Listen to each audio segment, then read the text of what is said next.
How's everybody out there doing today? Today, I want to talk to you guys about what I believe money is and why I believe that no digital currency or Bitcoin or any kind of online digital payment system for that matter can be considered money. Before I get into that and talk to you guys about that, I want to tell you about a news article that I read yesterday on ABC News, I believe it was, talking about how people are losing their homes, their jobs, their health care, their power, and their internet. With that being said, I'd like to know what you guys think money is. Before you give me your answer, I'm gonna show you guys this news article, so just take a minute and read through that. It shouldn't take any more than 5-10 minutes at max. It's very interesting, and it adds more credence to the reasons that I believe that gold and silver are money and digital payments are not. I'm going to show you guys that news article right now.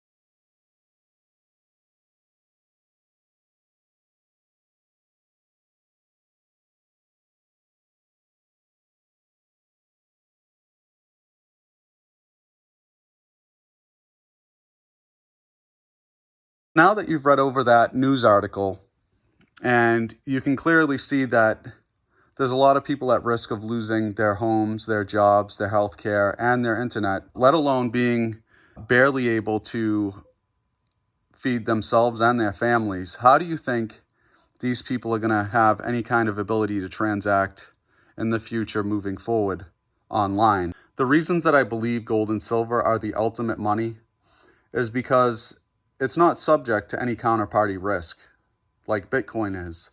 You're at the mercy of miners to complete your transactions. You're not the one that's handling the transaction. It's up to somebody else. You are the one that's ultimately responsible for your transactions being completed when it comes to gold and silver. When it comes to Bitcoin and any other kind of digital payment system for that matter, you're at the mercy of a third party. So that's where the risk comes in at the very least when it comes to Bitcoin. Not only that, but you're also at the mercy of, like you read in that news article, internet service providers. What if your internet gets shut down? What if you don't have power to charge your devices? These are some very important, critical things for you guys to think about, especially if you're heavily invested into cryptocurrencies and things of the like. You are taking a major risk when it comes to that. With that being said, why do you think that governments and banks alike are hoarding precious metals? Why do you think that they're suppressing the price down? There's a reason. And the reason is so that they can buy up as much of the physical as possible, as you've seen with JP Morgan Chase, as you've seen with a lot of other banks and governments around the world. It takes a simple Google search for you guys to figure this stuff out. So you guys will know more than anybody exactly what I'm talking about. If you take the time to look, you'll see that what I'm telling you is a 100% fact. And there's a little bit of bias here because I do own precious metals, as you can see, but I've also owned cryptocurrencies and a lot of Bitcoin in my past. I came to the realization over time that Bitcoin is very good as a short-term speculative asset in regards to the greater fool theory, the person that's going to come in and buy it from me at a higher price than what I paid for it. But with precious metals, I don't look at it like that. I look at precious metals as a hedge against risk, as wealth preservation, and as financial insurance for the future, because precious metals have proven to myself and to many other civilizations throughout the world that they can be trusted to fulfill the role of money. Throughout every economic collapse known to man, throughout every kind of natural disaster and man-made disaster, gold and silver have persevered through it all. With that being said, I want to leave you guys with this today. What do you believe is going to protect you during an economic and social collapse on a global scale?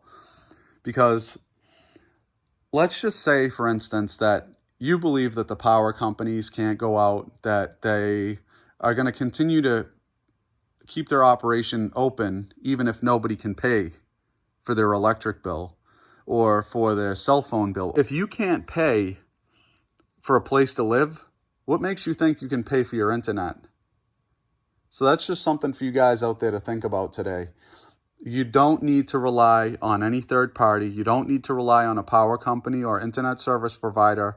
You're certainly not at the mercy of the government in order to transact with another individual. There is no price manipulation when it comes to taking this gold coin and going up to somebody and telling them, look, I'll give you this gold coin for 400 chickens or something like that. There is no counterparty risk. There is no manipulation when it comes to dealing with people directly with precious metals, because the transaction relies on you and the other party. It doesn't rely on any third party to manipulate or otherwise take out a cut of that transaction. It's completely person to person, decentralized, the most anonymous form of trade that has ever existed the world over. 6,000 years of history back up what I'm saying. With that being said, I believe that you guys should think long and hard about what you believe money truly is, because time is on the precious metal side. Bitcoin is a 12-year-old infant that has underlying major flaws that have been shown time and time again. With that being said, I'm going to leave you guys with this. What do you believe money truly is? Take care.